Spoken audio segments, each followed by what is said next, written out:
First வந்துட்டு ரவைக்கு 1க்கு 2 தண்ணி எடுத்து தண்ணி மட்டும் ஒரு அடுப்பில் கொதிக்க வச்சுக்கணும். வெந்நீர் சூடு பண்ணுறதுக்குள்ள வெங்காயம், பச்சை மிளகாய், இஞ்சி நறுக்கி ரெடியாக வச்சுக்கணும். அப்புறம் கடாயை போட்டு அதில் கொஞ்சம் எண்ணெயை ஊற்றி கடுகு, கடலப்பருப்பு, உளுத்தம்பருப்பு நல்லா செவக்க விட்டு வறுக்கணும். அது கடலப்பருப்பு, உளுத்தம்பருப்பு செவந்ததுக்கப்புறம் வெங்காயம், இஞ்சி, பச்சை மிளகாய் எல்லாத்தையும் இந்த கடாயில் மறுபடியும் கொட்டிட்டு நல்லா வதக்கணும். வதக்கி அது வந்துட்டு எப்படின்னா வெங்காயம் வந்து டிரான்ஸ்லூசண்ட்டாக ஆகணும். ஓகேவா? வெங்காயம் நல்லா வதங்கினதுக்கப்புறம் நம்ம வந்து என்ன போட போகிறோன்னா ரவையை வந்து ஏற்கனவே எடுத்து அளந்து ரெடியாக வச்சுக்கணும். ஓகேவா? ரவை 1 பங்குன்னா தண்ணி 2-2.5 பங்கு. ஓகேவா? இதுதான் மெஷர்மெண்ட்டு.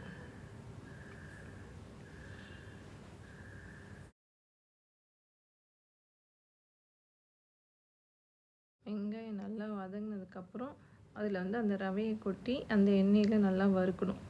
ரவையை நல்லா வறுக்க பார்த்திங்கன்னா அது வந்துட்டு ஒரு மாதிரி ஒயிட்டாக கலர் மாறும். நல்லா ஃப்ரை பண்ணணும் அந்த ஆயில்லையே. ஓகேவா? அந்த பக்கம் வெந்நீர் கொதிச்சிச்சின்னா வெந்நீரை ஆஃப் பண்ணி வச்சுருங்க. இந்த இடத்துல வந்துட்டு ரவையை நல்லா வறுத்துக்கணும். ரவை நல்லா வறுந்ததுக்கப்புறம் இதில் சால்ட்டு கொஞ்சம் தூவிட்டு, உப்புமாவுக்கு தேவையான சால்ட்டை தூவிட்டு அந்த தண்ணியை எடுத்து கொதிச்ச தண்ணியை எடுத்து இதில் ஊற்றணும்.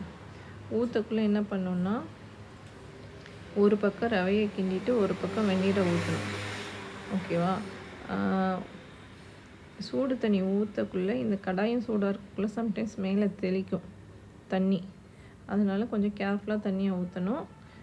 ஊற்றக்குள்ளே ஒரு பக்கம் கிண்டி விட்டுக்கிட்டே இருக்கணும் ரவை. ஸோ இந்த தண்ணி அதை மாதிரி ஊற்றிட்டு கிண்டிகிட்டே இருந்தோன்னா இந்த மாதிரி ஒரு கன்சிஸ்டன்சியில் சிம்மில் வச்சுக்கணும். சிம்மில் வச்சுட்டு கிண்டி விட்டுகிட்டே இருந்திங்கன்னா 2 நிமிஷத்துக்கு ஒரு தடவை கிண்டி விட்டால் அப்படியே திக்காகி உப்புமா ரெடி ஆகிடும்.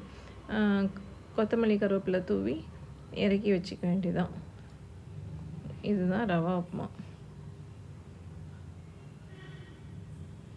இதில் இன்னும் 2-3 விஷயம் இருக்குது. எப்படின்னா இப்போ வந்து ரவைக்கு வந்து 1க்கு 2 தண்ணி ஊற்றி எண்ணெய் நிறைய ஊற்றி ரவையும் நல்லா வறுத்துருந்தால் பொலன்னு வரும்.